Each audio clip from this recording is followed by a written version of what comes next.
I was just scrolling around the YouTube streets and a person's channel that I never heard of before, but she was just talking about Letarius, the guy from My Future Wifey. I heard of him, but I don't watch his show.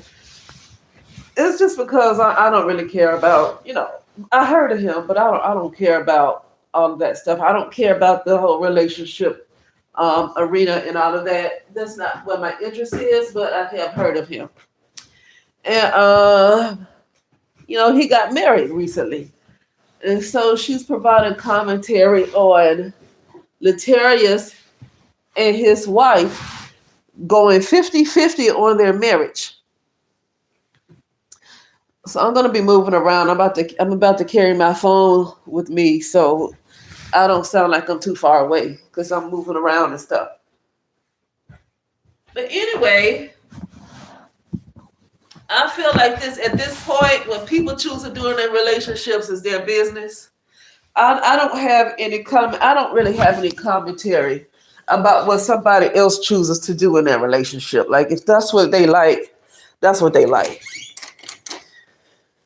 What I don't really care for is when you have other women. This person on his YouTube channel didn't do it.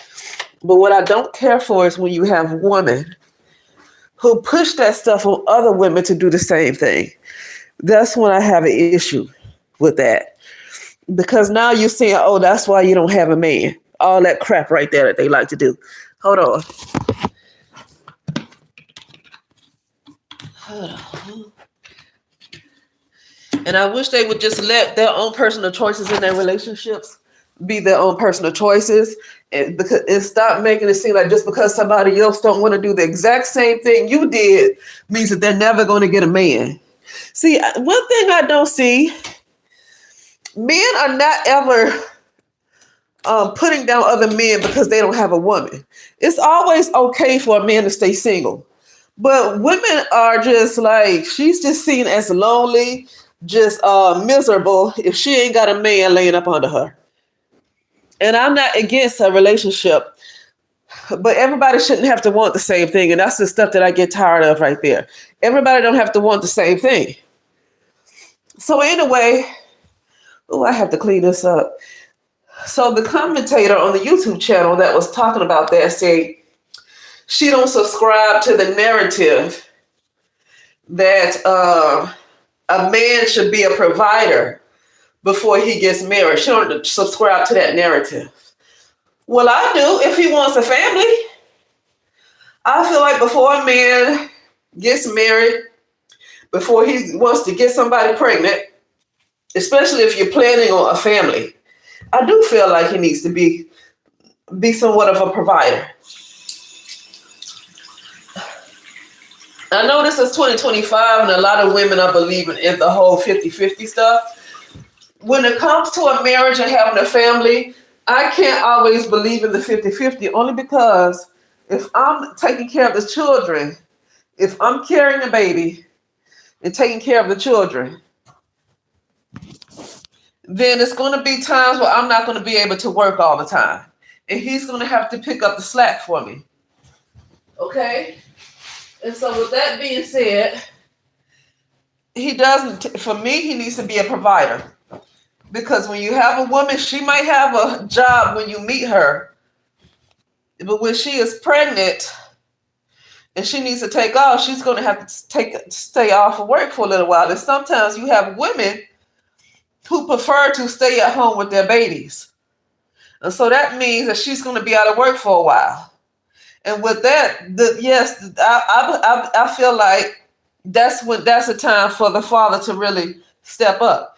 But me personally, this is why I feel like people should, if a person wants a man who is provider, that's what they want, and you shouldn't talk them out of what they want. If a man feels like he needs to be a provider before he gets married, that's his business. Like, if that's what they want to do in their personal life, that's what they want to do.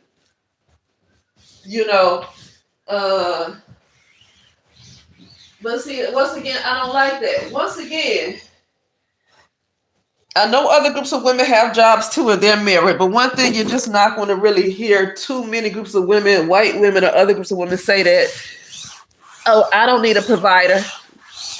This is what I'm talking about is the bad advice that constantly goes to black women. The bad advice. If a woman wants a provider, then that's what she should get. If she's willing to stay home, she's going to take care of the children instead of sending them to daycare, paying $4,000 a month to send them to daycare. She prefer to stay home and take care of the children and take care of the house.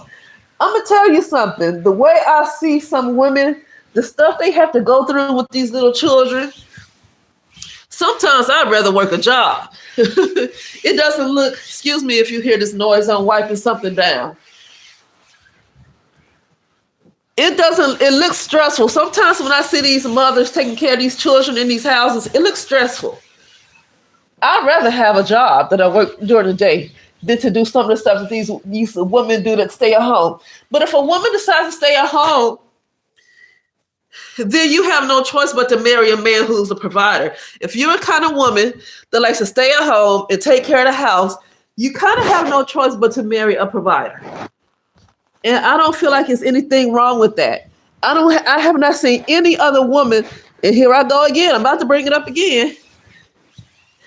I haven't seen any other woman talk like that besides black women. I know some people tired of me saying this about talking about black women. Here we go again, though. Black women love to hold each other back.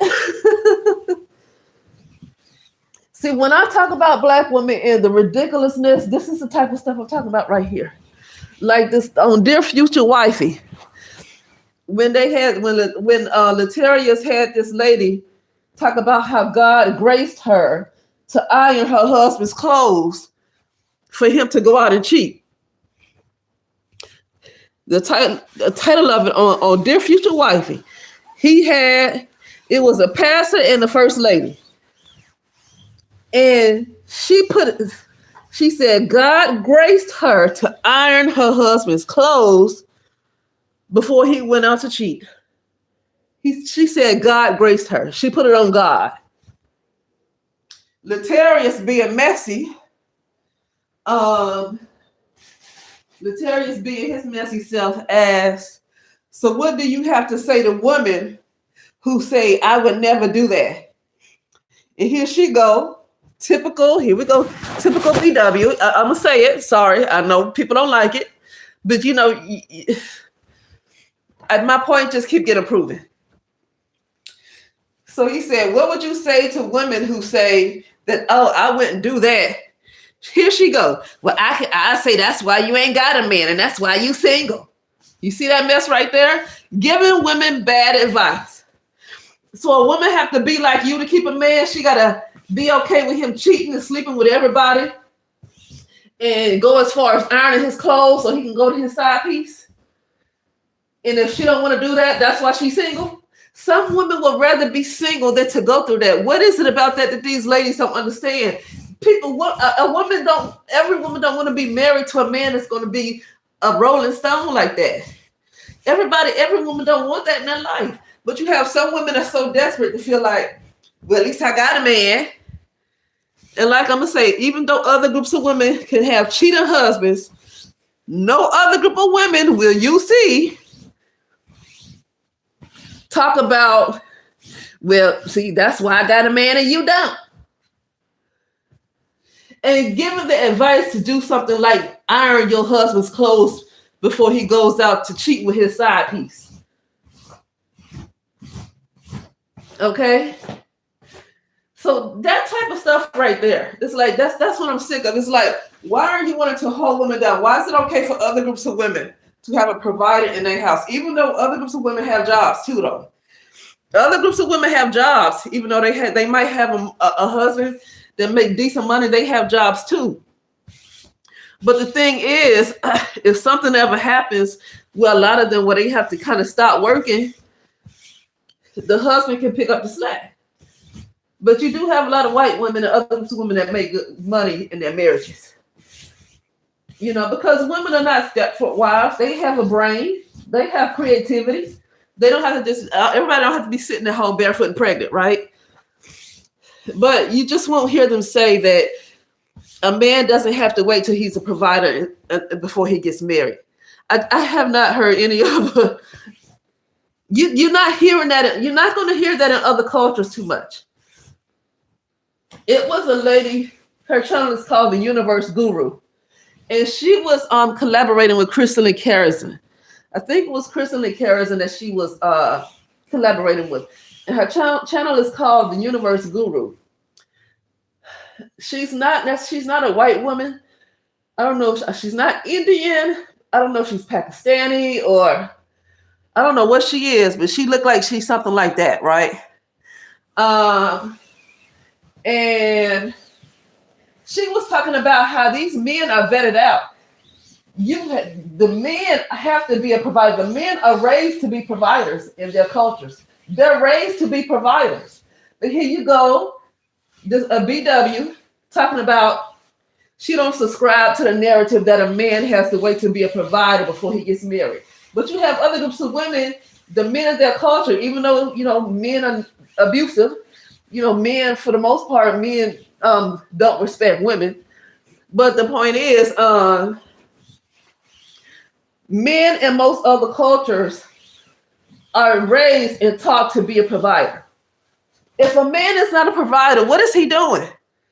Does she not know that marriage was for the man, not for the woman? So they want to twist it and make it seem like marriage is for the woman. Marriage is for the man. If a man is not a provider, if he's not taking care of the house, what purpose is he serving?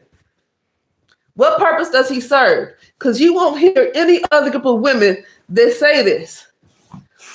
And this is why I continue to say what I say. I feel like sometimes Black women purposely just want to, I don't even know if they mean any harm. Like I say, they have this sacrificial energy about it.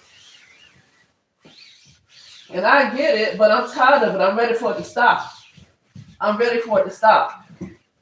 Why would you get married to a man if he's not going to be a provider? What if you want to have a family? What if you want to stay home and take care of the children, but you agreed that he doesn't have to be a provider? So who's going to help you? Somebody has to help pay the bills.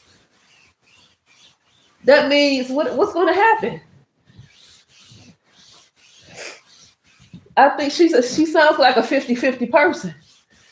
And it's almost like you can just have your opinion, but if somebody else chooses in that, this is why I say people have a right to do what they want to do in their own life and their own relationships.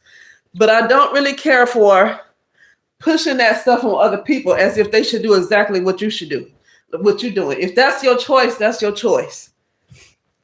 But I don't like pushing that on other women, saying that you shouldn't wait for a man to be a provider before you get married. If a man is not a provider, what are you doing with him? What? Oh, love. You know what? Men don't even think like that. Men are very hypergamous. Sometimes I think men are smarter than women because they are very hypergamous. You see what Todd is doing to Candy? Okay? So that's what I'm talking about right there. Like, if you choose to date a man who's not a provider and love him, that's your business. I'm not going to criticize you for the choices you make in your life. But I don't care for that being pushed on the collective of a group of women that's already struggling, that's already kind of collectively at the bottom. And a lot of it has to do with choices and not because of anybody else, right? But anyway, that's it. Now we'll talk later.